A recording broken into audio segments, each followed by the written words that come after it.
My dear students, एक बार फिर से आप सभी लोगों का मोस्ट वेलकम है आपके अपने इस यूट्यूब चैनल टारगेट बोर्ड में। तो प्यारे बच्चों, उम्मीद करते हैं कि आप लोग एकदम अच्छे से होंगे, एकदम मस्त होंगे, स्वस्थ होंगे, तंदुरुस्त होंगे और मन लगा करके, जी जान लगा करके पढ़ाई में लगे होंगे। तो चलिए प्यारे बच्चों, आज का यह क्लास बहुत ही जबरदस्त तरीके से शुरू होगा, क्योंकि आपको पता है कि पिछले क्लास में हम आपको बोले थे या फिर कह सकते हैं कि हम आपसे वादा किए थे कि केमिस्ट्री से जो अभी आप नफरत कर रहे हैं वह केमिस्ट्री से ही आप प्यार करने लगेंगे। और इसका ट्रेलर तो पिछले क्लास में ही दिख गया था और बहुत सारे बच्चों को तो प्यार होना शुरू भी हो गया था। देखिए, कहा जाता है ना कि प्यार करना ही है तो किताबों से करो, प्यार करना ही है तो किताबों से करो, बेवफा भी निकली तो मुकद्दर बना करके जाएगी, तुमको सिकंदर बना देगी रे भाई। समझ गए ना, सिकंदर जो कि दुनिया पर राज किया था, तो तुमको भी सिकंदर बना देगी। तो इसलिए आप लोगों को ना बिल्कुल भी ये नहीं सोचना कि केमिस्ट्री हार्ड है। दुनिया वाले कह रहे हैं कि केमिस्ट्री हार्ड है, आप लोगों के मन के अंदर नहीं बैठना चाहिए कि केमिस्ट्री हार्ड है। सबसे बड़ा रोग क्या कहेगा लोग, एक बात आप लोग कहावत सुने होंगे, सबसे बड़ा रोग क्या कहेगा लोग। जब भी आप कोई नए काम की शुरुआत करते हैं, जब भी कोई आप एक अच्छे काम की शुरुआत करते हैं ना, तो मन में सबसे पहला डर तो यही रहता है कि लोग क्या कहेगा, दुनिया वाले क्या कहेंगे, हमारे घर परिवार वाले क्या कहेंगे, हमारे रिश्तेदार वाले क्या कहेंगे, हमारे आस पड़ोस वाले क्या कहेंगे, हमारे गली मोहल्ले वाले क्या कहेंगे। जिस दिन यह डर आपके मन से निकल जाएगा ना, उस दिन समझिए कि आप एक सफल इंसान बन जाएंगे। या फिर कह सकते हैं कि जिस दिन यह डर आपके मन से निकल गया, उस दिन आप सफल बनने की राह पर निकल जाएंगे।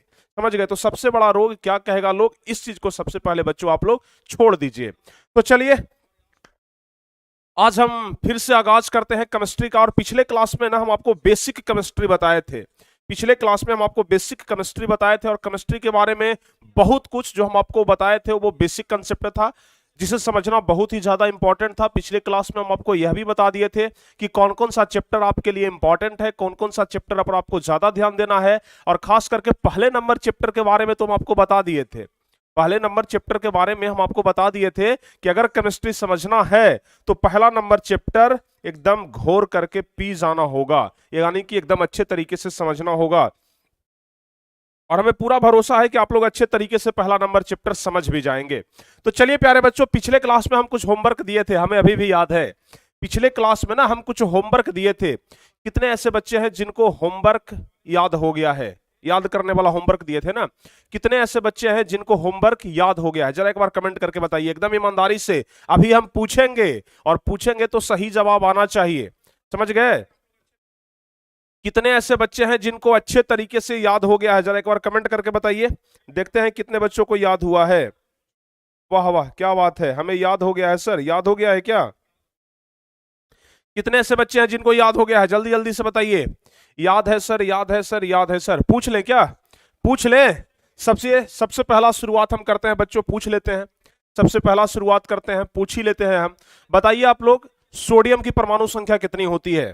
सोडियम का संकेत बताइए और डैश दे करके परमाणु संख्या भी लिख दीजिएगा। सोडियम का परमाणु संख्या बता दीजिए। सोडियम, सोडियम का बता दीजिए बच्चों संकेत और परमाणु संख्या। सोडियम का संकेत क्या होता है, सबसे पहले तो ये बता दीजिए, और साथ ही साथ ये बता दीजिए कि इसका परमाणु संख्या क्या होता है। सोडियम का संकेत और परमाणु संख्या जल्दी से एक बार कमेंट करके, अरे वाह क्या बात है, 11, बिल्कुल सही जवाब, बिल्कुल सही जवाब आप लोगों का। सोडियम का संकेत Na होता है और परमाणु संख्या 11। ये तो एकदम आप लोग जीत गए, आप लोग तो एकदम जीत गए, समझ गए। चलिए, वाह वाह क्या बात है, Na11, चलिए बहुत बढ़िया। सिलिकॉन का बता दीजिए बच्चों, सिलिकॉन का बता दीजिए एक बार, सिलिकॉन का संकेत क्या होता है और परमाणु संख्या क्या होता है, जल्दी से बताइए। सिलिकॉन का संकेत बता दीजिए और परमाणु संख्या बता दीजिए, फटाफट से कमेंट करिए। और जो बच्चे अभी तक क्लास को लाइक और शेयर नहीं किए हैं, जल्दी से क्लास को लाइक और शेयर करिए। जल्दी जल्दी से बताइए, सिलिकॉन का परमाणु संख्या कितना होता है और सिलिकॉन का संकेत कितना होता है, कौन सा संकेत होता है सिलिकॉन का, बताइए। वाह क्या बात है, बहुत बढ़िया, बहुत बढ़िया, लाजवाब। सिलिकॉन का संकेत SI, बहुत सारे बच्चों का कमेंट आ रहा है कि सर सिलिकॉन का संकेत होता है SI, और परमाणु संख्या कितना होता है बच्चों, 14 होता है। वाह, I am proud of my लाल, समझ गए ना, मेरे लाल तुम लोगों पर ना हम गर्व कर रहे हैं आज, समझ गए। क्योंकि भले हम कितना भी बढ़िया से केमिस्ट्री समझा लें, जब तक आप लोग ध्यान से पढ़ेंगे नहीं, जब तक आप लोग इसके प्रति रुचि नहीं दिखाएंगे ना, आपको समझ में नहीं आएगा। तो अगर आप समझ रहे हैं, चीजों को याद करके आए हैं, तो ये हमारे लिए गर्व का विषय है, बहुत ही ज्यादा गर्व का विषय है। चलिए एक पूछते हैं थोड़ा सा हार्ड लेवल का, बताइए वनाडियम का कितना होता है, जल्दी जल्दी से एक बार बता दीजिए। वनाडियम जल्दी जल्दी से बता दीजिए, वनाडियम, वनाडियम का क्या होता है बच्चों, बता दीजिए। हाँ अब ये मत बोलिएगा कि सर ये आउट ऑफ सिलेबस है, वही वाला है जहां पर से हम आपको याद करने के लिए दिए थे। वनाडियम का कितना होता है, जल्दी जल्दी से बताइए।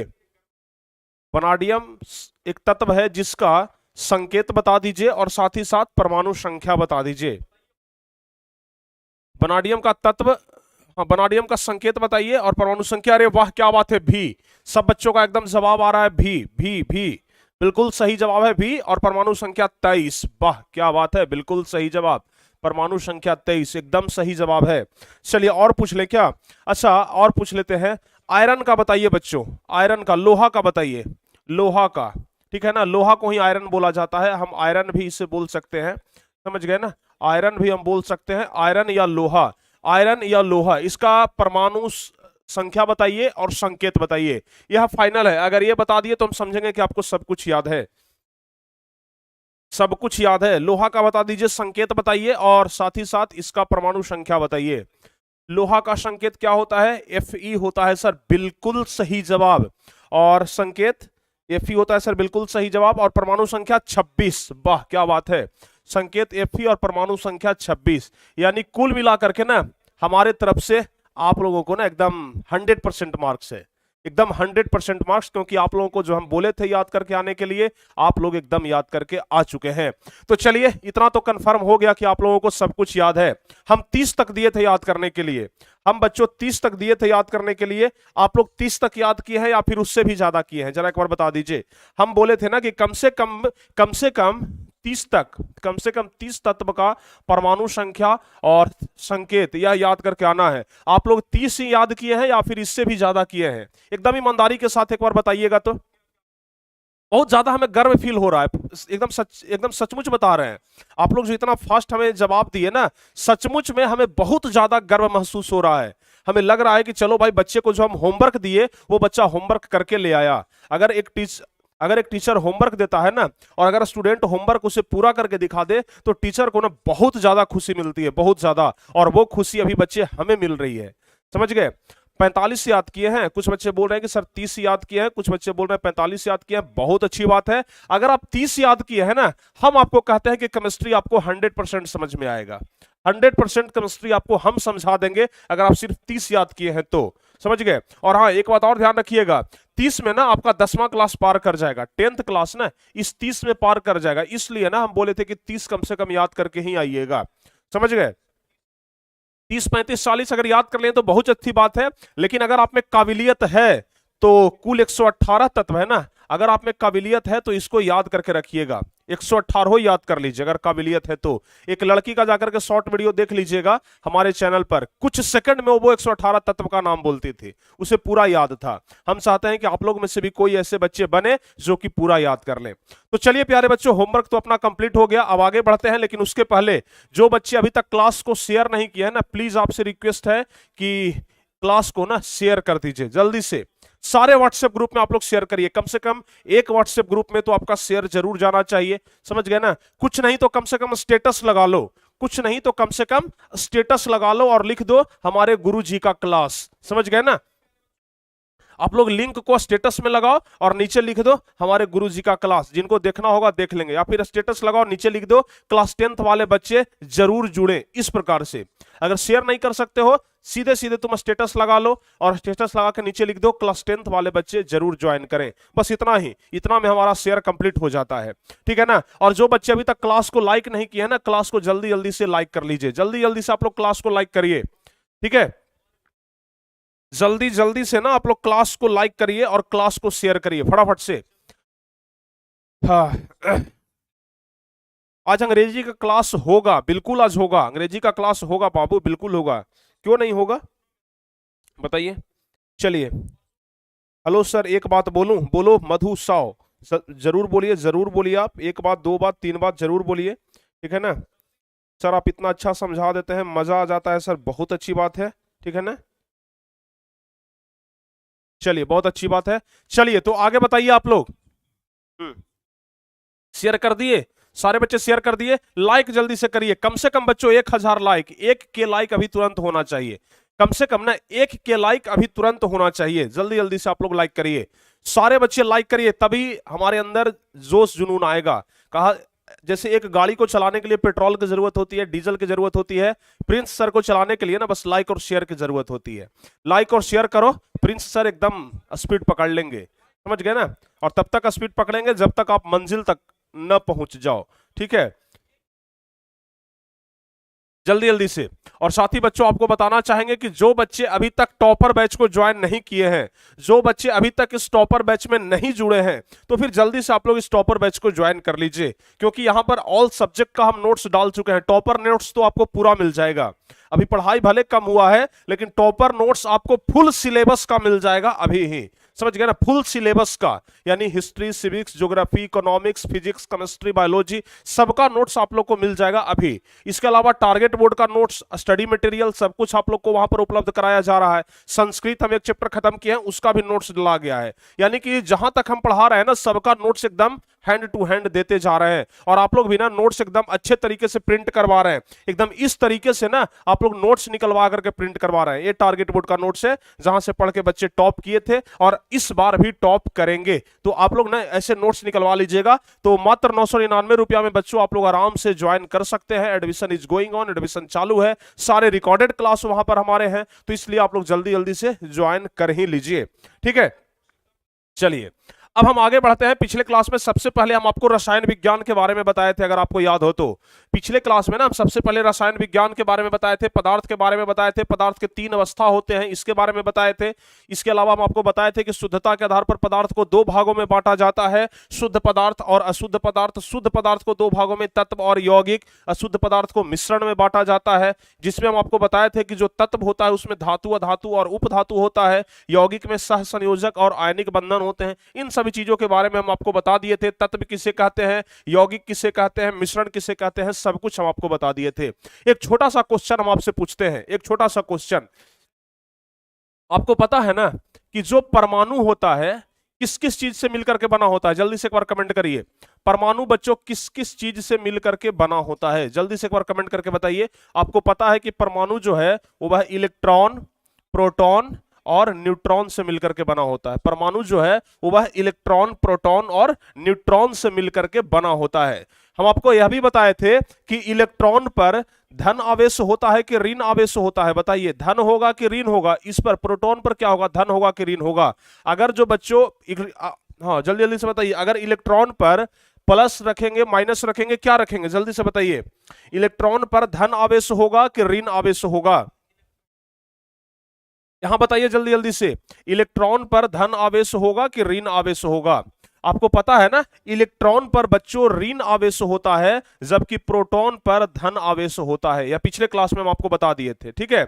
इलेक्ट्रॉन पर क्या होता है, ऋण आवेश, जबकि प्रोटॉन पर क्या होता है, धन आवेश होता है। यह बात हम आपको पिछले क्लास में ही पूरा करवा दिए थे। ये हमारा पीरियोडिक टेबल है, जहां पर कुल 118 तत्व हैं। अगर आप इसके बारे में अच्छे तरीके से याद कर लेते हैं तो फिर आपको कहीं पर कोई दिक्कत नहीं होने वाला है।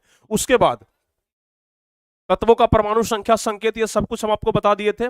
तत्वों का परमाणु संख्या, संकेत, ये सब कुछ बता दिए थे। Hydrogen, helium, lithium, beryllium, boron, carbon, nitrogen, oxygen, fluorine, neon, sodium, magnesium, aluminium, silicon. इस प्रकार से ना हम आपको बोले थे कि कम से कम कहां तक, 30 तक बच्चों याद करके आना है, और आप लोग 30 तक याद करके आ भी गए हैं। उसके बाद हम आगे बढ़ते हैं और आपको हम इसी में से बताते हैं, जो आप लोग तत्व का नाम, संकेत, ये सब याद करके आए हैं, जो तत्व का नाम और संकेत ये सब आप लोग जो याद करके आए हैं, उसी में से कुछ ऑब्जेक्टिव क्वेश्चन जो कि बार बार पूछा जाता है। देखिए आज तक ना बेसिक क्लास ही चलेगा, कल के बाद से हम आपको बताएंगे कि रासायनिक अभिक्रिया क्या है। कल, समझ गए ना? या फिर आज हम आपको बता देंगे कि आखिर रासायनिक अभिक्रिया करते क्यों है, रासायनिक अभिक्रिया करना क्यों जरूरी होता है। यह आज कंसेप्ट हम आपको समझाएंगे, बस ध्यान से समझिएगा।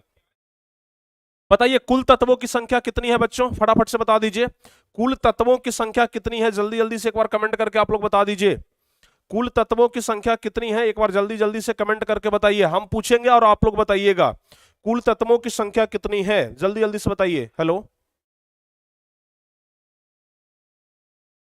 हाँ क्या बात है।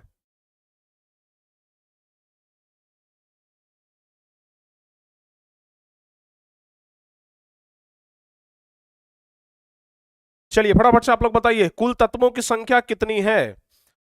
हाँ, कुल तत्वों की संख्या कितनी है, फटाफट से एक बार बता दीजिए।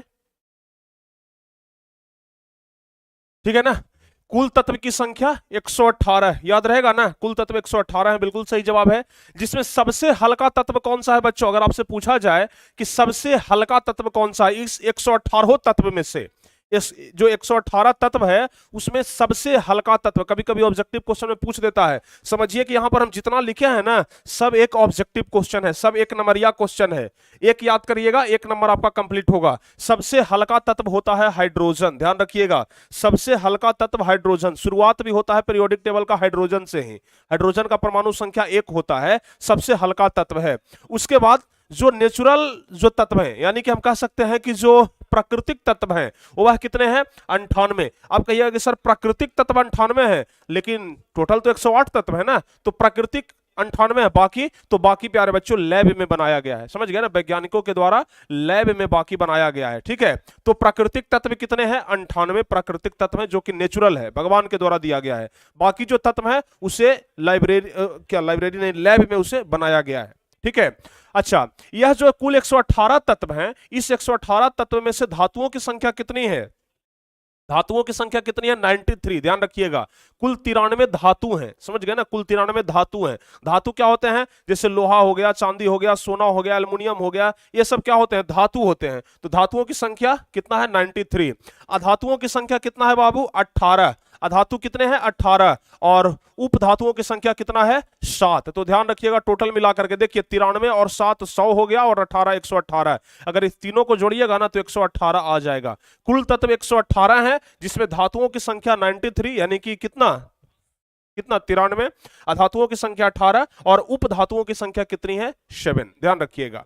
सर्वाधिक उपलब्ध तत्व कौन सा, यानी कि अगर हम बात करें कि हमारे इस पूरे पृथ्वी पर सबसे ज्यादा मात्रा में उपस्थित तत्व कौन सा है, जो सबसे ज्यादा है, आपका जवाब क्या होगा, सबसे ज्यादा उपस्थित तत्व कौन सा है, ऑक्सीजन। ऑक्सीजन एक तत्व है बच्चों, ध्यान रखिएगा, एलिमेंट है, समझ गए ना, ऑक्सीजन क्या है, एक एलिमेंट है, एक तत्व है, जो कि इस ब्रह्मांड में ना सबसे ज्यादा उपस्थित है। सब जगह पर ऑक्सीजन है, हर एक जगह पर आप जहां पर भी चले जाइए सब जगह पर ऑक्सीजन है। ठीक है, तो सबसे ज्यादा मात्रा में उपस्थित तत्व कौन सा है, ऑक्सीजन। और धातु कौन सा है जो सबसे ज्यादा है, तो एल्युमिनियम। इस ब्रह्मांड में ना अगर कोई आपसे पूछ दे कि बताओ लोहा, चांदी, सोना, ये सब में, और एल्युमिनियम, इन सभी धातुओं में ना सबसे ज्यादा उपलब्ध धातु कौन सा है, तो सबसे ज्यादा उपलब्ध धातु कौन है, एल्युमिनियम, याद रहेगा।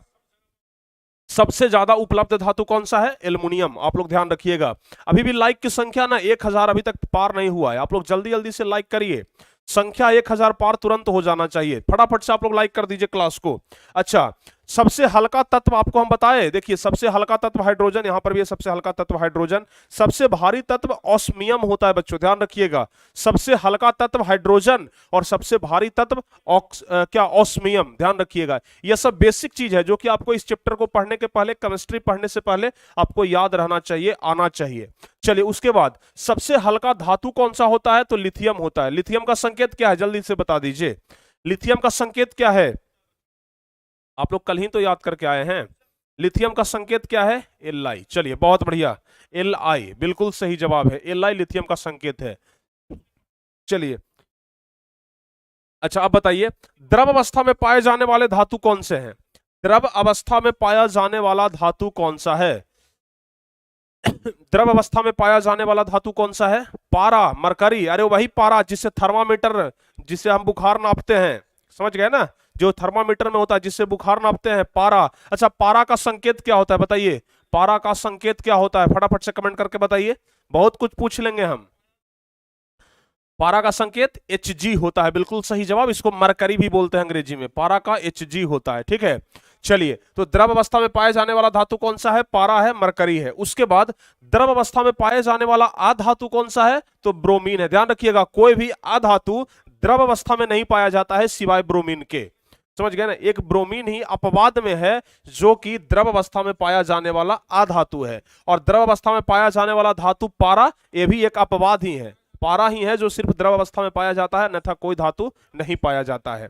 चलिए, अच्छा, अगर हम आपसे पूछ ले कि विद्युत का अच्छा सुचालक कौन है, सुचालक मतलब समझते हैं ना, सुचालक मतलब समझते हैं, जिससे होकर के उष्मा या विद्युत आर पार हो जाए उसे हम लोग कहते हैं सुचालक पदार्थ। तो विद्युत का अच्छा सुचालक कौन सा है बच्चों? तो विद्युत का सबसे अच्छा सुचालक होता है कौन? चांदी।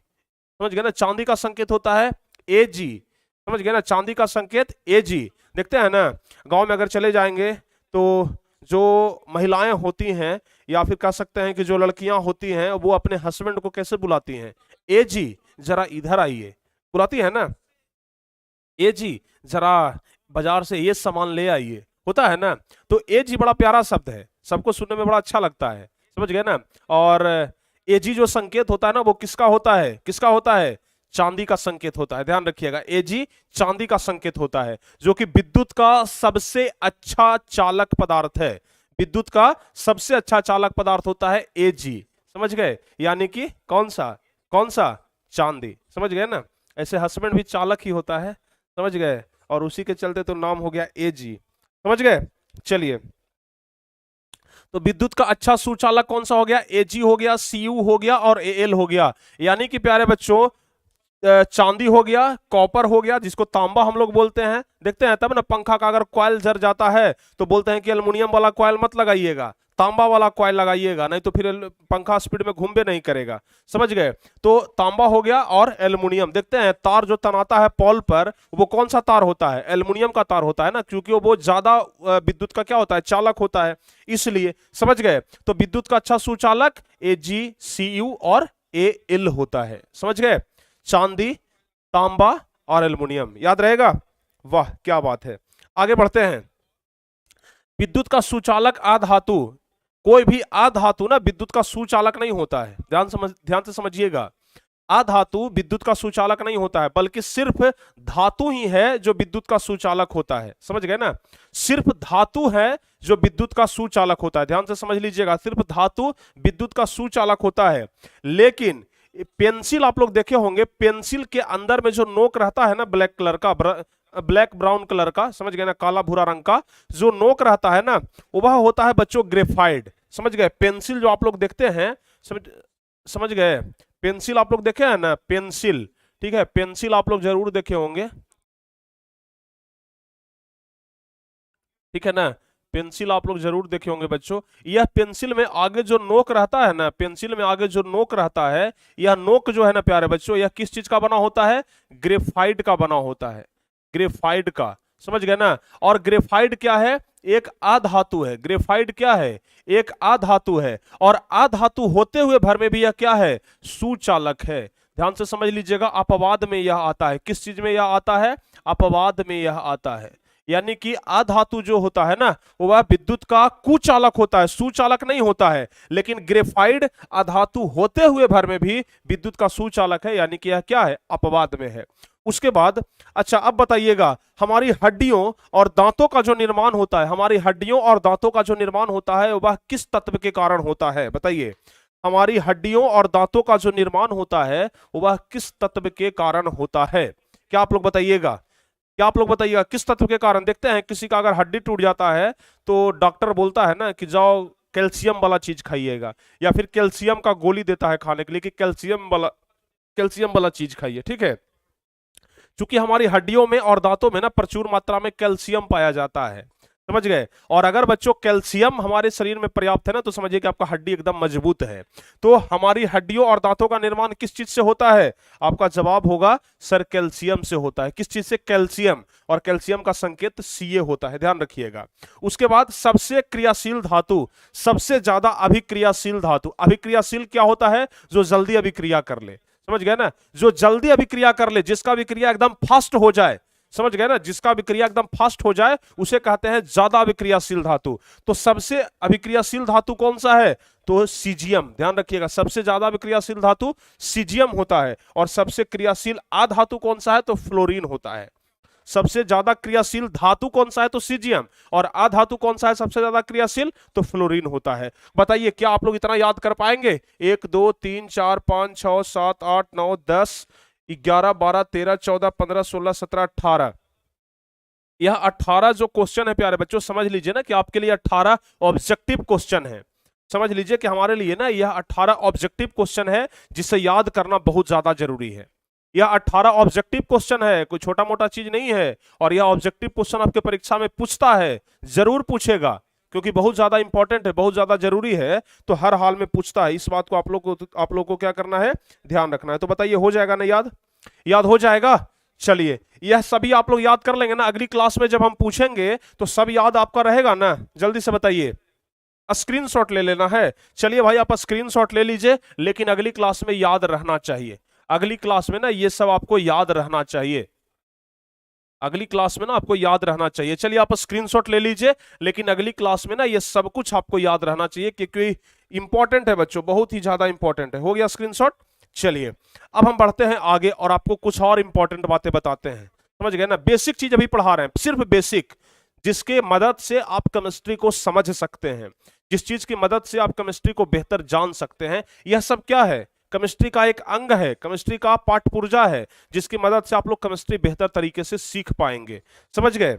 चलिए अब बढ़ते हैं हम आगे और आपको बताते हैं कि निष्क्रिय सक्रिय नोबेल गैसों का नाम लिखिए। देखिए पदार्थ में तो ठोस, द्रव और गैस तीनों होते हैं ना, तो यहां पर अगर आपसे पूछा जाए कि निष्क्रिय गैस, जिसको हम लोग अक्रिय गैस भी बोलते हैं, जिसको हम लोग नोबेल गैस भी बोलते हैं, समझ गए ना? परीक्षा में पूछा जाता है कि 2 निष्क्रिय गैस का नाम लिखें। जैसे अगर विद्युत बल्ब होता है तो विद्युत बल्ब में कौन सी गैस भरी जाती है? विद्युत बल्ब जो हमारे घर में जलता है ना, उस विद्युत बल्ब में कौन सी गैस भरी जाती है? आपका जवाब होगा निष्क्रिय गैस भरी जाती है। ठीक है, विद्युत बल्ब में कौन सी गैस भरी जाती है? निष्क्रिय गैस, जिसको हम लोग अक्रियशील गैस भी बोलते हैं। निष्क्रिय गैस, समझ में आया ना? तो देखिए हीलियम जो होता है बच्चों, यह क्या है? एक निष्क्रिय गैस है, ध्यान से समझ लीजिएगा। हीलियम जो है एक निष्क्रिय गैस है, नियॉन निष्क्रिय गैस है, ऑर्गन निष्क्रिय गैस है, क्रिप्टॉन निष्क्रिय गैस है, जेनॉन निष्क्रिय गैस है, रेडॉन निष्क्रिय गैस है। तो यह सब क्या है? निष्क्रिय गैस है। बताइए याद हो जाएगा? ये सब क्या है जी? एक निष्क्रिय गैस है। तो बताइए आपको याद होगा? याद हो जाएगा ना? चलिए तो यह वाला याद हो जाएगा। अच्छा एक क्वेश्चन और जो परीक्षा में ऑब्जेक्टिव क्वेश्चन में बार बार पूछा जाता है, जब क्वेश्चन बैंक आप लोग उल्टेंगे ना तो देखिएगा कि यह वाला क्वेश्चन बहुत बार पूछा जाता है कि किस तत्व को चाकू से काटा जा सकता है? वह कौन सा तत्व है जिसे चाकू से काटा जा सकता है? तत्व है लेकिन चाकू से किसे काट सकते हैं? तो वह हो जाएगा lithium sodium potassium. Lithium sodium potassium, यह तीनों को चाकू से हम लोग काट सकते हैं। समझ गए ना? तीनों को काट सकते हैं। चलिए आगे जल्दी बता दीजिए, आगे बता दीजिए। कार्बन, कार्बन क्या है बाबू? तो कार्बन एक अधातु है। यह वाला तो पता नहीं, परीक्षा में हमें लगता है कि प्रत्येक साल पूछ देता है, हर एक साल यह क्वेश्चन पूछता है कि कार्बन क्या है? एक अधातु है। या फिर आपसे पूछ देगा अधातु कौन है, 4 ऑप्शन देगा और उसमें एक कार्बन भी रहेगा। तो हमेशा ध्यान रखिएगा कि जो कार्बन सी जो होता है ना, कार्बन सी है क्या है? एक अधातु है। क्या है? अधातु है। ध्यान रखिएगा कार्बन क्या है? अधातु है। इस बात को आप लोग नोटिस कर लीजिए, गौर कर लीजिए, याद कर लीजिए, रट लीजिए, समझ लीजिए, जान लीजिए, बुझ लीजिए, चाहे जो कुछ भी हो जाए। समझ लीजिए ना, कार्बन क्या है? एक अधातु है। कार्बन क्या है? अधातु है। याद रहेगा? चलिए अब आगे बढ़ते हैं। और कार्बन के मुख्यतः कितने अपरूप होते हैं? जब हम आपको पढ़ाएंगे बच्चों, ध्यान रखिएगा, जब तीसरा नंबर चैप्टर में ना कार्बन एवं इसके अपरूप, कितना नंबर चैप्टर है? तीसरा या चौथा नंबर चैप्टर है कार्बन एवं इसके अपरूप। समझ गए ना? कार्बन एवं इसके अपरूप। जब यह चैप्टर हम आपको पढ़ाएंगे कार्बन एवं इसके अपरूप, तो वहां पर बताएंगे हम आपको कि कार्बन के कितने अपरूप होते हैं। कार्बन के कितने अपरूप होते हैं? 2 अपरूप, हीरा ग्रेफाइट। समझ गए ना? कार्बन के अपरूप होते हैं हीरा और ग्रेफाइट। यह बात आप लोग को ध्यान रखना है। उसके बाद प्राकृतिक रूप से सबसे कठोर पदार्थ, अगर आपसे कोई पूछ दे कि बताओ दुनिया में सबसे ज्यादा कठोर पदार्थ कौन सा है, सबसे ज्यादा कठोर पदार्थ कौन सा है? आप लोग बोलेंगे कि सर ये स्टील को दबा रहे हैं, नहीं दब रहा है, स्टील सबसे ज्यादा कठोर है। फिर आप लोहा को हाथ में लेंगे, कहेंगे सर लोहा सबसे ज्यादा कठोर है। लेकिन सबसे ज्यादा कठोर पदार्थ है कौन एक्चुअल में? तो ध्यान रखिएगा, हीरा जो होता है प्यारे बच्चों सबसे ज्यादा कठोर है। हीरा जो होता है ना सबसे ज्यादा कठोर है, और हीरा कार्बन का ही एक अपरूप है। समझ गए ना? हीरा क्या है? हीरा हो गया, ग्रेफाइट हो गया, ये जो ये जो कोयला जिस पर हम लोग खाना बनाते हैं वो कोयला भी क्या है, सब कार्बन का अपरूप है। समझ गए? तो ये सब क्या है, कार्बन का एक अपरूप है, ध्यान रखिएगा। दुनिया में सबसे ज्यादा कठोर पदार्थ हीरा हो जाएगा। हीरा का अपवर्तनांक ना हम आपको पहले नंबर चैप्टर में ऑलरेडी बता चुके हैं। हीरा का अपवर्तनांक कितना होता है, जरा एक बार कमेंट करके बताइए। हीरा का अपवर्तनांक बच्चों बताइए कितना होता है, फटाफट से बताइए। हीरा का अपवर्तनांक बच्चों बता दीजिए कितना होता है। आपको हम किस सब्जेक्ट में बताए हैं, हीरा का अपवर्तनांक किस सब्जेक्ट में बताए हैं, बताइए। हीरा का अपवर्तनांक बताइए, फिजिक्स का दूसरा नंबर चैप्टर प्रकाश का अपवर्तन, उसमें हम बताए हैं ना कि हीरा का अपवर्तनांक कितना होता है, 2.42। बिल्कुल सही जवाब है। अरे वाह, आप सच बता रहे हैं। आपके जैसे पढ़ने वाले बच्चे जब रहेंगे ना, आप लोगों के जैसे पढ़ने वाले बच्चे रहते हैं ना, तो एक टीचर को ना पढ़ाने में बहुत ज्यादा मजा आता है। कुछ भी पूछो कमेंट भर गया, कुछ भी पूछो कमेंट भर गया, कितना मजा की बात है बताओ। है कितना अच्छा लगता है जब कुछ भी पूछते हैं आप लोग का जवाब आ जाता है ना, तो लगता है कि चलो भाई बच्चे बहुत टैलेंटेड हैं। समझ गए? चलिए, हीरे का अपवर्तनांक कितना होता है, 2.42। अच्छा, हीरा विद्युत का कुचालक होता है कि सुचालक होता है? क्या अगर हम लोग एक हीरा का पेन ले लिए, इस तरफ अगर हम लोग बिजली वाला तार सटाएंगे तो क्या इस तरफ लाइन मारेगा कि नहीं मारेगा, बताइए। हीरा जो होता है वो विद्युत का सुचालक होता है कि कुचालक होता है, बताइए फटाफट से। हीरा जो होता है वह विद्युत का सुचालक होता है कि कुचालक होता है? आप लोग बोलेंगे सर हीरा कुचालक होता है, विद्युत का सुचालक नहीं बल्कि कुचालक होता है। बिल्कुल सही जवाब है। हीरा जो होता है ना वह विद्युत का कुचालक होता है, ध्यान रखिएगा। अच्छा, ग्रेफाइट मुलायम होता है, देखते हैं ग्रेफाइट इतना मुलायम होता है ना कि अगर आप उसे नाखून से भी छीलेंगे ना तो नाखून से भी वो क्या होता है, छिला जाता है। पेंसिल को अगर पेंसिल का नोक जो है वो मोटा हो जाता है ना, तो उसे क्या करते हैं, नाखून से भी हम लोग खरोच देते हैं तो वो आराम से खरोच आ जाता है। यानी कि ग्रेफाइट जो होता है वह क्या होता है, मुलायम होता है। ग्रेफाइट विद्युत का सुचालक होता है। पेंसिल अभी बताया ना कि पेंसिल के अंदर जो ग्रेफाइट होता है वह विद्युत का सुचालक होता है। उसके बाद ग्रेफाइट अधातु होते हुए भी चमकदार होता है। हमेशा आप लोग को धातु और अधातु चैप्टर जब पढ़ाएंगे ना तो उसमें धातु का गुण बताएंगे। जब धातु और अधातु चैप्टर पढ़ाएंगे तो उसमें हम आपको बताएंगे कि धातु के भौतिक गुण होते हैं कि वह चमकदार होता है। धातु के भौतिक गुण होते हैं कि वह चमकदार होता है, अधातु चमकदार नहीं होता है। लेकिन ग्रेफाइट एक ऐसा अधातु है, पेंसिल का जो नोक है वह ग्रेफाइट है, और वह एक ऐसा अधातु है कि अधातु होते हुए भर में भी वह क्या है, चमकदार है। यह बात ध्यान रखिएगा। उसके बाद आयोडीन अधातु होते हुए भी चमकदार होता है। तो ग्रेफाइट हो गया, आयोडीन हो गया, ये सब अधातु होते हुए भर में भी क्या है, चमकदार होता है। यह बात आप लोग अपने भेजे में अटा लीजिए। तो इतना आप लोग को याद हो गया, बताइए जल्दी जल्दी से बता दीजिए, हो गया? चलिए बहुत बढ़िया। अब आगे बढ़ा जाए, फटाफट से बताइए, अब आगे बढ़ा जाए बच्चों, हो गया ना? चलिए अब आगे बढ़ते हैं। और कौन सा धातु किस धातु को हटा सकता है, यह वाला कंसेप्ट समझना सबसे ज्यादा जरूरी है। अगर आपको केमिस्ट्री अच्छे से पढ़ना है, अगर आपको केमिस्ट्री पूरे अच्छे तरीके से पढ़ना है, केमिस्ट्री चाहते हैं कि केमिस्ट्री में हमें कोई दिक्कत ना हो, तो फिर अभी यह वाला कंसेप्ट आप लोग समझ लीजिएगा।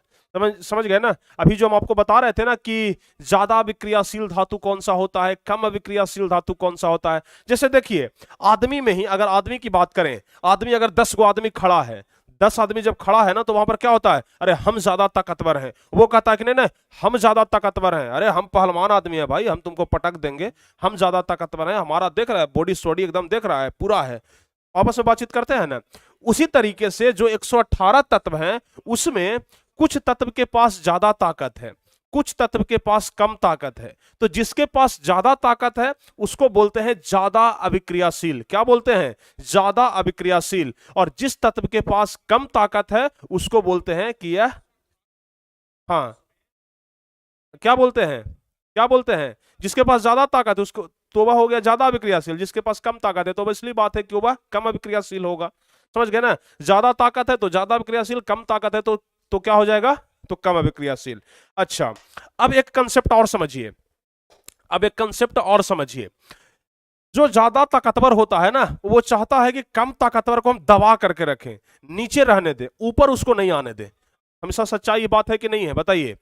जिसके पास ज्यादा ताकत होता है, जो ज्यादा ताकतवर है, वह सोचता है कि हम बलवान हैं, हम ऊपर रहेंगे, और जो कम ताकतवर है उसको नीचे रखता है। जो तत्व है ना बच्चों, वहां पर भी यही कंसेप्ट चलता है।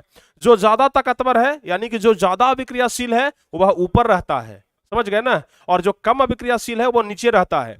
जो ज्यादा अभिक्रियाशील है वो चाहता है कि कम अभिक्रियाशील वाला को हम हटा दें, और हटा भी देता है।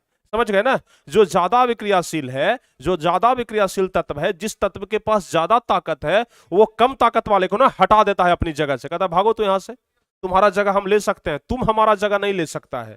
समझ में आया। तो ज्यादा विक्रियाशील कम अविक्रियाशील वाले को क्या करता है, हटा देता है। क्लियर है। तो देखिए अब हम लोग यही समझेंगे कि कौन आखिर किस तत्व को हटा सकता है, यानी किसके पास ज्यादा ताकत है, किसके पास कम ताकत है। आज हम लोग बच्चों इस चीज को समझेंगे। और अगर इसको समझ लिए ना तो केमिकल रिएक्शन में, समीकरण में कहीं पर आपको दिक्कत नहीं होगा। समीकरण संतुलित करते हैं तो कहते हैं कि सर ई धातु को कैसे हटा दिया सर, कौन नियम से हटा दिया सर। तो इसका कारण यही है कि वो ज्यादा अभिक्रियाशील है, वो कम अभिक्रियाशील है। तो कौन धातु दूसरे धातु को किस तरीके से हटाता है जरा समझिएगा ध्यान से, इसका कुछ नियम है। देखिए हम यहां पर लिख दिए हैं, यह जो आप लोग 16 17 हम लिखे हैं ना, इसको आप लोग कम से कम याद कर लीजिएगा। अगर 10वां क्लास के बच्चे हैं ना तो यह 16 अगर याद कर लेते हैं तो समझिए कि आपका 10वां क्लास पार कर जाएगा। समझ गए। हम सिर्फ उतना ही देते हैं जितना में आपका काम चल जाए। समझ गए ना, जितना में आप लोग को अच्छे तरीके से तैयारी हो जाए। है तो 118, उतना में कहां जंजाल में फंसिएगा। समझ गए ना, उतना जंजाल में मत फंसिए। आराम से आप लोग जितना में काम हो जाएगा ना उतने में ही काम करके निकल जाइए। देखिए lithium, potassium, sodium, calcium, magnesium, aluminium, zinc, iron, tin, lead, hydrogen, copper, mercury, चांदी, सोना, प्लेटिनम, इतना हम लिख दिए हैं। अब हम देख रहे हैं कि 1 नंबर पर लिथियम को लिखे हैं, 2 नंबर पर पोटेशियम को लिखे हैं, 3 नंबर पर सोडियम को लिखे हैं, 4 नंबर पर कैल्शियम को लिखे हैं, 5 नंबर पर मैग्नीशियम को लिखे हैं। इन सभी को हम क्या कर दिए हैं, व्यवस्थित कर दिए हैं और नियमा इधर लिख दिए हैं। समझ गए ना। जो नियम है कि कौन किसको हटाएगा उसका नियम इधर है। देखिए सबसे पहला नियम बाबू समझिएगा जरा ध्यान से। सबसे पहला नियम समझिए, हाइड्रोजन से नीचे वाला सभी तत्व जल से अभिक्रिया नहीं करता है। अब देख लीजिए इस 16 में हाइड्रोजन कहां पर है जी, हाइड्रोजन यहां पर है ना, हाइड्रोजन अपना यहां पर है, हाइड्रोजन यहां पर है। तो हाइड्रोजन से नीचे वाला जितना भी तत्व है, हाइड्रोजन से नीचे वाला जितना भी तत्व है, यह जल से कभी भी अभिक्रिया नहीं करेगा। यह जल से कभी अभिक्रिया कर ही नहीं सकता है। सोना का आप लोग अंगूठी पहनते हैं ना, सोना का अंगूठी पहनते हैं। देखिए यहां पर सोना ऑप्शन में है ना, सोना का अंगूठी पहनते हैं। सोना का अंगूठी पहन करके पानी पी लेते हैं, बर्तन साफ कर लेते हैं, ये कर लेते हैं, वो कर लेते हैं, पानी के साथ छेड़छाड़ करते हैं। क्या कभी भी पानी सोना के साथ अभिक्रिया करता है? यस और नो, जल्दी से बताइए। क्या कभी भी वो सोना का अंगूठी पानी के साथ अभिक्रिया करता है? बिल्कुल भी नहीं। चांदी का अंगूठी पहनते हैं, क्या कभी वो चांदी का अंगूठी पानी के साथ अभिक्रिया करता है? बिल्कुल भी नहीं। हम प्लेटिनम का अंगूठी पहनते हैं, प्लेटिनम का अंगूठी भी कभी भी पानी के साथ अभिक्रिया नहीं करता है। उसके अलावा प्यारे बच्चों कॉपर, तांबा, तांबा को आप पानी में डुबा करके रख दीजिए, कोई फर्क नहीं पड़ेगा, वह कभी भी अभिक्रिया नहीं करेगा। मरकरी, पारा को रख दीजिए, चांदी को, यानी कि आप लोग देख रहे हैं ना, प्रैक्टिकली आप लोग देख रहे हैं, प्रैक्टिकल आप लोग कर चुके हैं। सोना का अंगूठी पहन चुके हैं, चांदी का अंगूठी पहन चुके हैं, प्लेटिनम का अंगूठी के बारे में आप लोग जानते होंगे या फिर पहने भी होंगे। तो ये सब कभी भी पानी के साथ अभिक्रिया नहीं करता है, यानी कि हाइड्रोजन से जो नीचे वाला है यह कभी जल के साथ अभिक्रिया नहीं करेगा। अगर किसी रिएक्शन में दे दे कि Hg+H2O, कहिएगा कि सर ये अभिक्रिया नहीं होगा। समझ गए ना। किसी भी रिएक्शन में बच्चों अगर दे दे, किसी भी रिएक्शन में अगर दे दे, जैसे मान लिया जाए Ag चांदी हो गया, प्लस में अगर दे दे कि H2O, बताइए ये क्या बनेगा? यह आप बोलिएगा सीधे सर ये अभिक्रिया नहीं होगा। क्या अभिक्रिया? अभिक्रिया नहीं होगा, अभिक्रिया नहीं होगा। क्यों नहीं होगा भाई, क्यों नहीं होगा? देखिए H2O कहने का मतलब क्या हुआ? H2O कहने का मतलब जल होता है बच्चों, ध्यान रखिएगा। H2O कहने का मतलब जल होता है। तो चांदी कभी भी जल के साथ अभिक्रिया नहीं करता है। तो अगर इस प्रकार का रिएक्शन कहीं दिखे, आपको बोलना है कि सर अभिक्रिया नहीं होगा। अगर दे दे बताइए Au प्लस में H2O, आप लोग को बोलना है कि सर ये अभिक्रिया नहीं होगा, ये अभिक्रिया नहीं होगा। अगर आपसे हम बोल दें कि जो प्लेटिनम होता है बच्चों, प्लेटिनम जो होता है यह जल के साथ अभिक्रिया कर रहा है, बताइए इसका अभिक्रिया करके क्या बनाएगा? बोलिएगा कि सर ये अभिक्रिया होगा ही नहीं। समझ गए ना। यानी कि यह सभी जो है ना, जो हाइड्रोजन से नीचे हैं, जो हाइड्रोजन से इस लिस्ट में नीचे हैं, आप लोग ना इस लिस्ट को याद कर लीजिएगा। समझ गए। जो हाइड्रोजन से नीचे हैं यह कभी जल के साथ अभिक्रिया नहीं करेगा। कहीं पर भी अगर रिएक्शन दिखता है सीधे लिखिए अभिक्रिया नहीं हो सकता है। अच्छा, पहला नियम तो आप लोग समझ गए। दूसरा नियम समझिए, ऊपर वाला तत्व नीचे वाले तत्व से अधिक सक्रिय होते हैं। एग्जाम्पल 1 2 से अधिक सक्रिय होगा। देखिएगा जरा ध्यान से, हम जो तत्व ऊपर में लिखे हैं और बारी बारी बारी बारी से नीचे आ गए हैं, समझ गए ना। हम ऊपर में लिखे हैं और धीरे धीरे धीरे धीरे करके हम नीचे आ गए हैं।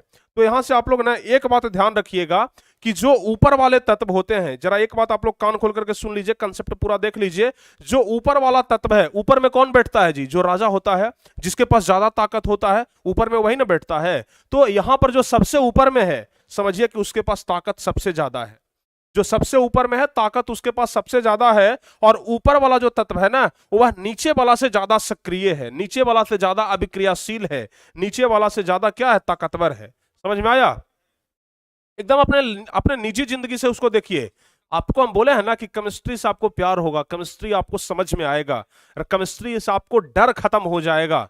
समझ गए ना? है क्या कुछ है? बस कुछ चीजों को तो बस याद करना है। ऊपर वाला नीचे वाला से ज्यादा क्या होता है? अभिक्रियाशील होता है। अपने निजी जिंदगी से जोड़िए। जो सबसे ज्यादा ताकतवर होता है वो ऊपर रहता है भाई। जो बेचारा गरीब होता है, जिसके पास कम ताकत होता है, वो नीचे दबा हुआ रहता है। समझ गए? तो यहां पर जो ऊपर में है उसके पास ताकत ज्यादा है।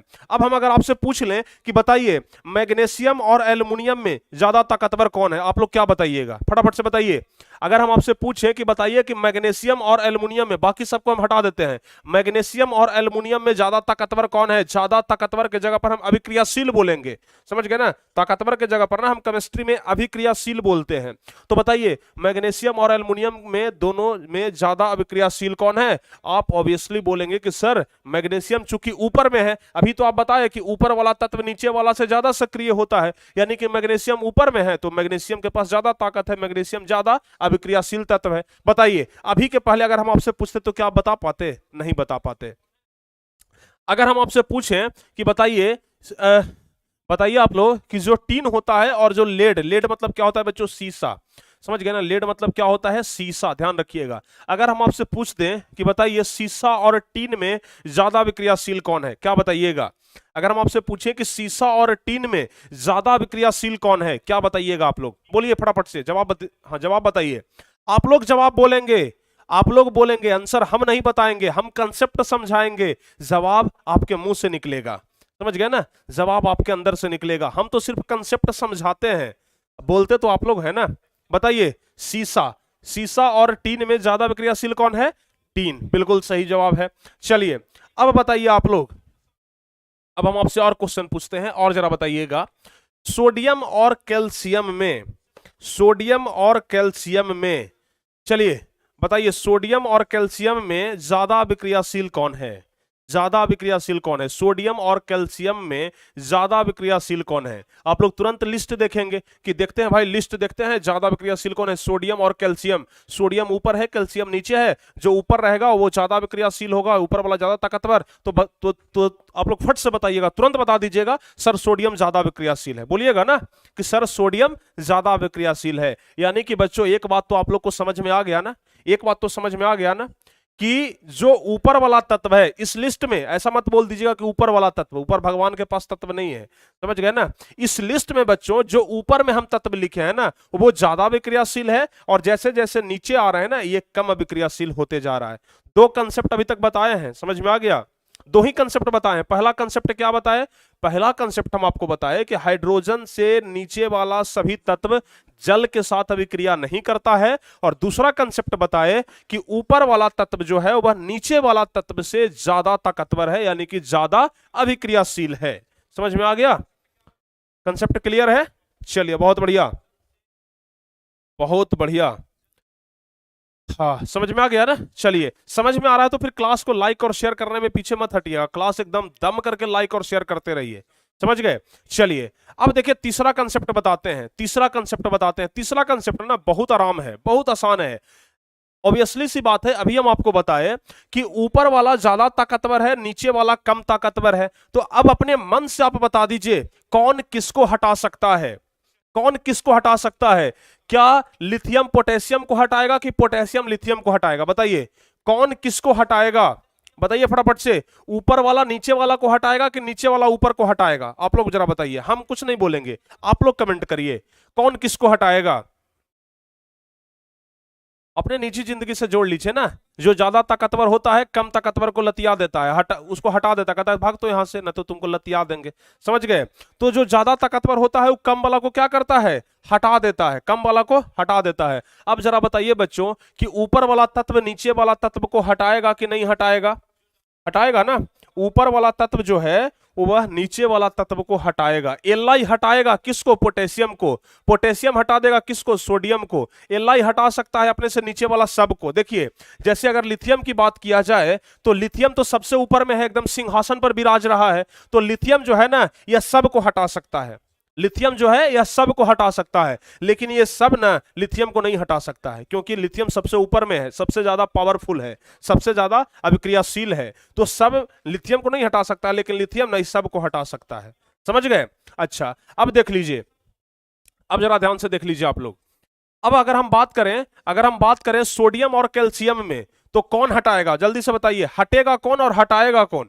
सोडियम और कैल्शियम की अगर हम बात करें तो कौन हटेगा और कौन हटाएगा? जल्दी से कमेंट करके बताइए, कौन हटेगा और कौन हटाएगा सोडियम और कैल्शियम में? बताइए, सब कुछ आप बताइएगा, तब ना बोलते हैं केमिस्ट्री समझना बहुत आसान है, बस कुछ कंसेप्ट को समझाने के लिए ना बेसिक चीजों की जरूरत पड़ती है। अब इसी चीज को ना कोई कोई टीचर बोल देंगे, अरे ये सब याद करके आना कि लिथियम पोटेशियम को हटा देगा, पोटेशियम सोडियम को हटाएगा, लिथियम सोडियम को हटाएगा, लिथियम कैल्शियम को हटाएगा। बबुआ रात भर रटोगे ना फिर भी याद नहीं होगा, लेकिन ये कंसेप्ट अगर याद कर लोगे ना, बस ये वाला लिस्ट अगर आप लोग आपके दिमाग में रहेगा ना, तुरंत याद हो जाएगा चुटकियों में। आप लोग क्या बोल रहे हैं?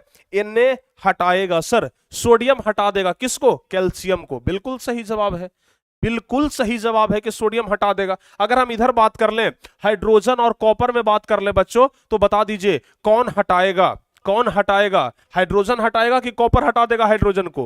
हाइड्रोजन हटा देगा कॉपर को कि कॉपर हटा देगा हाइड्रोजन को? अभी आप बताए हैं ना सर, अभी आप बताए हैं ना सर कि ऊपर वाला नीचे वाला को हटा देता है, ऊपर वाला ज्यादा पावरफुल होता है, ऊपर वाला ज्यादा पावरफुल होता है, तो हाइड्रोजन हटा देगा कॉपर को, हाइड्रोजन हटा देगा कॉपर को। कंसेप्ट तीनों समझ में आ गया कि नहीं आया? बताइए। पहला कंसेप्ट हम आपको क्या बताए? ध्यान से देखिए, रिवाइज कर देते हैं। पहला कंसेप्ट बच्चों हम आपको क्या बताए? पहला कंसेप्ट हम आपको बताए कि हाइड्रोजन से नीचे वाला सभी तत्व जल के साथ अभिक्रिया नहीं करता है, ये हमारा पहला कॉन्सेप्ट हुआ। दूसरा कंसेप्ट हम आपको क्या बताए? दूसरा कॉन्सेप्ट हम आपको बताए कि जो ऊपर वाला तत्व होता है नीचे वाला तत्व से ज्यादा अभिक्रियाशील होता है, मतलब कि ऊपर वाला ज्यादा पावरफुल होता है। दूसरा कॉन्सेप्ट। तीसरा कॉन्सेप्ट क्या बताए? कि ऊपर वाला तत्व नीचे वाला तत्व को हटा सकता है, लेकिन नीचे वाला ऊपर वाला को कभी नहीं हटाएगा। एक नंबर जो है, जो 4 नंबर को हटा देगा, 1 नंबर 5 नंबर को हटा देगा, 6 नंबर को हटा देगा, लेकिन 6 नंबर कभी 1 नंबर को नहीं हटा सकता, इसके पास इतना पावर ही नहीं है। समझ गए? बताइए, क्लियर है? कोई दिक्कत? समझ में आ गया ना? ये वाला कंसेप्ट कितने बच्चों को समझ में आया? जल्दी से बता दीजिए। और एक कॉमन सा फैक्टर है बाबू, इसको ध्यान रखिएगा, मैग्नीशियम ठंडा जल से विक्रिया नहीं करेगा। मैग्नीशियम कहां पर है जी? मैग्नीशियम ये कभी भी ना ठंडा जल के साथ विक्रिया नहीं करता है, मैग्नीशियम कभी भी जल के साथ विक्रिया नहीं करेगा। ये कंसेप्ट आप लोग ध्यान रखिएगा। कभी अगर Mg+H2O दे देना, Mg+H2O दे दे, कहिएगा सर विक्रिया नहीं होता है। समझ गए? हाँ, ये चीज तो आप लोगों को ध्यान रखना ही है कि ये हाइड्रोजन से नीचे वाला जल के साथ अभिक्रिया नहीं करेगा। मैग्नीशियम के बारे में ध्यान रखिएगा कि मैग्नीशियम कभी ठंडा जल के साथ अभिक्रिया नहीं करता है। तो कंसेप्ट कितने लोगों का क्लियर हुआ? बहुत अच्छे से आ गया सर। तो कुल मिलाकर के यहां पर निष्कर्ष क्या निकला? अच्छे से तो आ गया, हम जानते हैं कि आपको बहुत अच्छे से समझ में आ गया। निष्कर्ष क्या निकला? कि ई वाला लिस्टवा आपको ना याद रखना पड़ेगा। ये लिस्टवा अगर याद है तो केमिस्ट्री में आप अंदाजा लगा लीजिएगा कि कौन किसको हटा सकता है। अगर ये लिस्ट याद नहीं है तो फिर अंदाजा लगाना मुश्किल होगा। है क्या गो? 16 गो है बाबू, याद होगा कि नहीं होगा? बताइए। 10 अक्षर के मोबाइल नंबर अभी तुरंत याद हो जाता है। अगर रोड पर चल रहे हैं, कोई लड़की अगर 10 अक्षर के मोबाइल नंबर बोल दे, एक बार में दिमाग में घूम जाएगा, अरे 98 35 27 28, तुरंत याद हो जाएगा। समझ गए ना? उसको रटते चले जाएंगे। कितना बताई थी? 98 35 28 29, 98 35 28, तुरंत याद हो जाएगा। लेकिन इस 16 को नहीं याद होगा, तुरंत याद हो जाना चाहिए। हो जाएगा ना? बताइए, हो जाएगा? तुरंत याद हो जाएगा। 10 अक्षर का मोबाइल नंबर तुरंत याद हो जाता है, इस 16 अक्षर वाला याद नहीं होगा जी? बताइए, हो जाएगा ना? हो जाएगा, बिल्कुल हो जाएगा। ठीक है। तो इसको आप लोग याद कर लीजिएगा। ठीक है, स्क्रीनशॉट अगर लेना चाहें तो स्क्रीनशॉट ले लीजिए।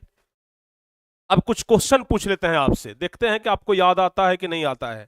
कुछ क्वेश्चन हम आपसे पूछ लेते हैं इसी पर, समझ गया ना। अभी तो आप लोग को लिस्ट याद नहीं है ना, है तो लिस्टवा हम बगल में दे देंगे, लिस्ट में देख करके आप लोग बता दीजिएगा कि कौन सही जवाब होगा। तो क्वेश्चन का आंसर देने के लिए आप लोग तैयार हैं तो फिर yes sir yes sir yes sir लिख दीजिए जल्दी से। अगर क्वेश्चन का आंसर देने के लिए तैयार हैं तो फिर जल्दी से yes sir yes sir yes sir comment में लिखिए और बताइए बच्चों सबसे पहला नंबर क्वेश्चन इसका जवाब क्या होगा। सबसे पहला नंबर क्वेश्चन जवाब ए बी सी डी बताइए। निम्नलिखित में कौन सबसे कम सक्रिय तत्व है? सबसे कम सक्रिय तत्व कौन सा है बता दीजिए। यह क्वेश्चन ऑलरेडी बिहार बोर्ड परीक्षा में पूछा जा चुका है। ऑलरेडी बिहार बोर्ड जितने भी क्वेश्चन हम उठाए हैं ना अभी आपसे पूछने के लिए 3-4 सब बिहार बोर्ड परीक्षा में पूछा गया क्वेश्चन है।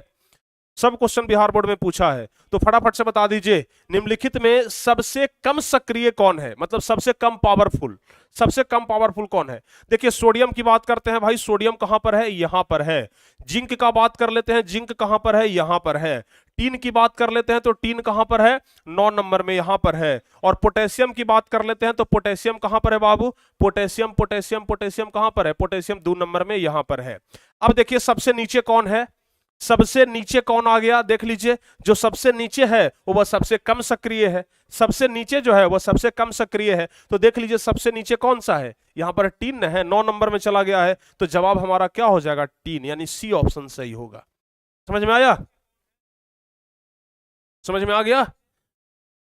टीन, वाह क्या बात है, टीन एसएन, वाह बिल्कुल सही जवाब। पहला क्वेश्चन तो आप लोग का एकदम सही हो गया। पहला क्वेश्चन तो एकदम सही हो गया। सही हुआ ना? तो जल्दी से एक बार क्लास को शेयर और लाइक करिए, शेयर और लाइक करिए। कम से कम जो बच्चे अभी तक क्लास को लाइक नहीं किया ना जल्दी जल्दी से क्लास को लाइक कर दीजिए। पहला चैप्टर यूट्यूब पर बिल्कुल फ्री है। दूसरा नंबर चैप्टर से समझने के लिए आपको टॉपर बैच ज्वाइन करना ही होगा। दूसरा बैच से टॉपर बैच आपको ज्वाइन करना होगा, ठीक है। चलिए हो गया, सारे बच्चे यहां तक समझ गए। चलिए दूसरा क्वेश्चन का जवाब दीजिए। निम्नलिखित में कौन तत्व सबसे ज्यादा सक्रिय है? आंसर बताइए।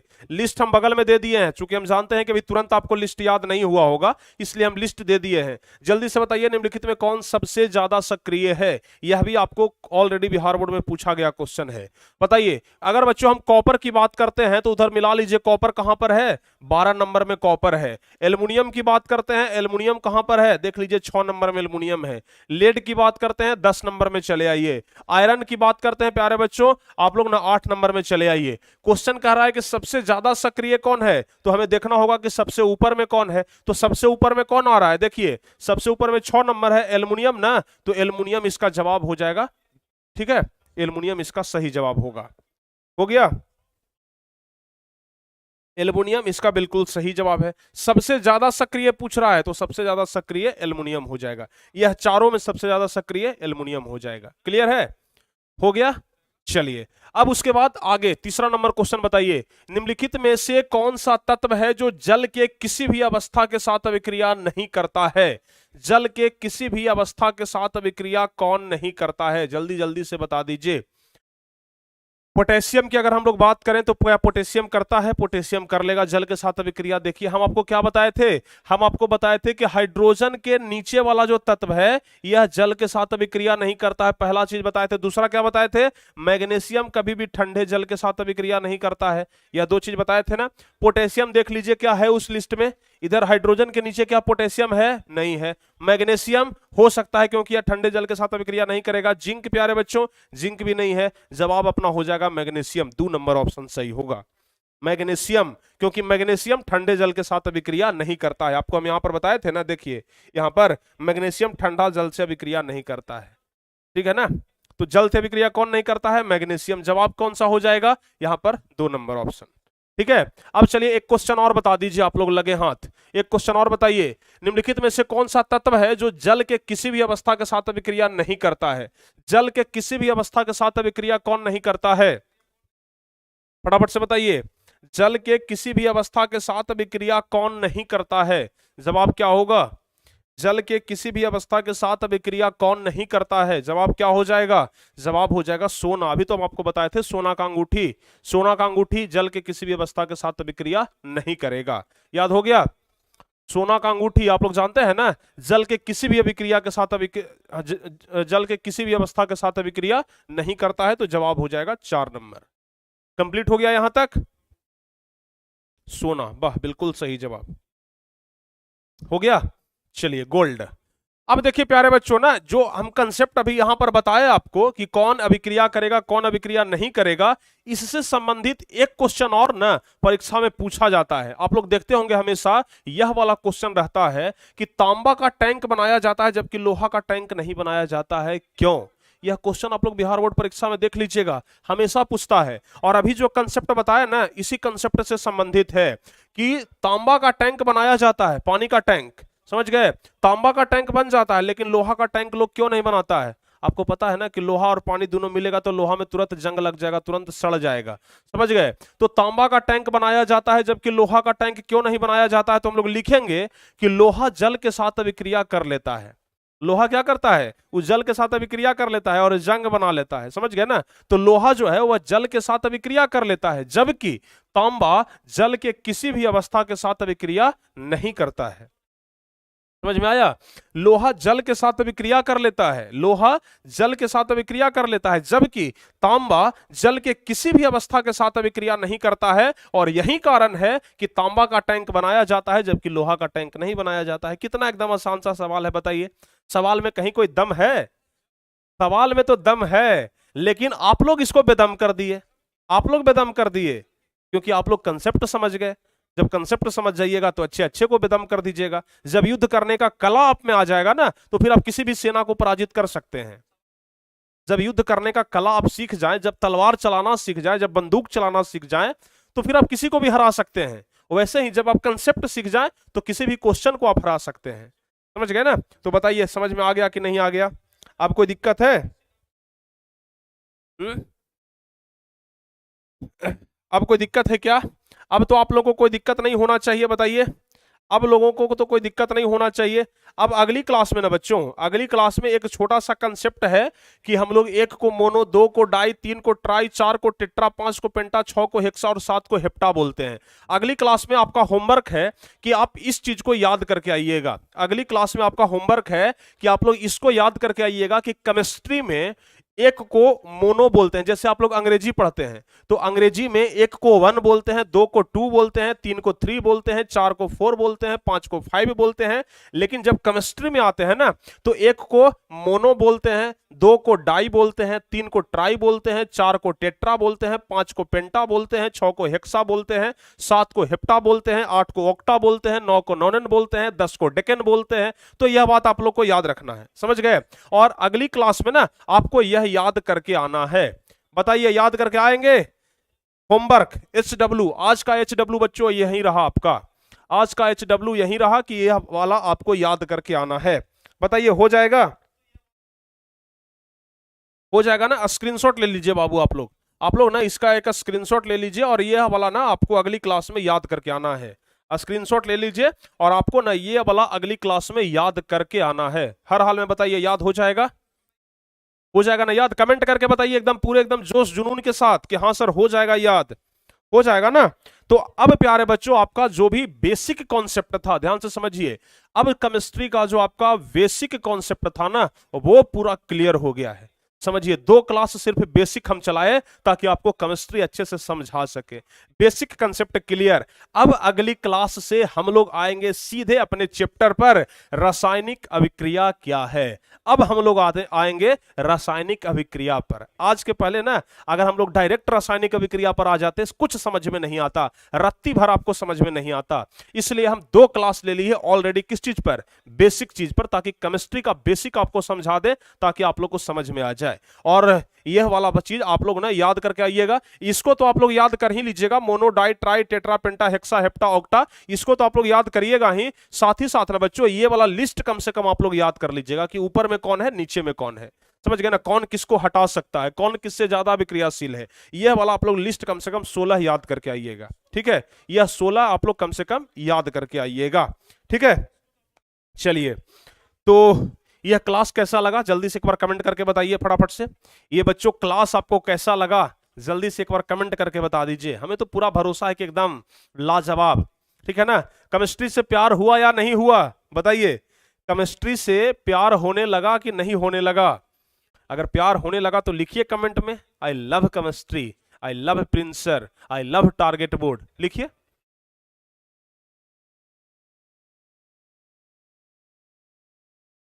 ठीक है ना? हो गया ना? हो गया सर, अरे वाह वाह, क्या बात है, बहुत मस्त हुआ है सर, वाह, अच्छा लगा सर, मस्त लगा सर। सारे बच्चों का कमेंट है भाई कि बहुत अच्छा लगा सर, मस्त लगा सर। सर केमिस्ट्री मेरा फेवरेट हो रहा है, आप पढ़ाते ही ऐसे हैं कि प्यार होने लगता है, आदर्श कुमार का कहना है। चलिए बहुत बढ़िया, लाजवाब लगा सर। निखिल कुमार बोल रहे हैं सर कल क्या बताने वाले हैं? कल वही अपना चैप्टर शुरू करेंगे रासायनिक अभिक्रिया से, बोले ना, कल अपना यहां से रासायनिक अभिक्रिया क्या है, कैसे रासायनिक अभिक्रिया होता है, रासायनिक अभिक्रिया करना क्यों जरूरी है, कक्षा के बारे में बताएंगे, पहली कक्षा दूसरी कक्षा में, ये सब चीज हम आपको कल बताएंगे। ठीक है? ठीक है ना? रख हौसला वो मंजर भी आएगा, प्यासे के पास चल के समंदर भी आएगा। ध्यान से सुनिएगा, रख हौसला वो मंजर भी आएगा, प्यासे के पास चल के समंदर भी आएगा। थक कर ना बैठ ये मंजिल के मुसाफिर, थक कर ना बैठ ये मंजिल के मुसाफिर, मंजिल भी मिलेगी और मिलने का मजा भी आएगा। समझ गए ना? मंजिल भी मिलेगी और मिलने का मजा भी आएगा। ठीक है, तो चलिए प्यारे बच्चों, आज इसी के साथ क्लास समाप्त किया जाए। और कमेंट जाते जाते आप लोग जरूर करिएगा कि क्लास कैसा लगा, जाते जाते ना आप लोग कमेंट जरूर करिएगा। आज के इस वीडियो पर ना हम टारगेट रखते हैं कि कम से कम 500 कमेंट आएगा, कम से कम बच्चों हम टारगेट रखते हैं ना कि 500 से ज्यादा कमेंट आएगा। आज हम टारगेट रखते हैं कि कम से कम 500 से ज्यादा कमेंट आएगा आप लोगों का। तो ज्यादा से ज्यादा कमेंट करिए और कमेंट करके बताइए कि यह क्लास आपको कैसा लगा। मिलते हैं प्यारे बच्चों अगली क्लास में, तब तक के लिए जय हिंद, धन्यवाद।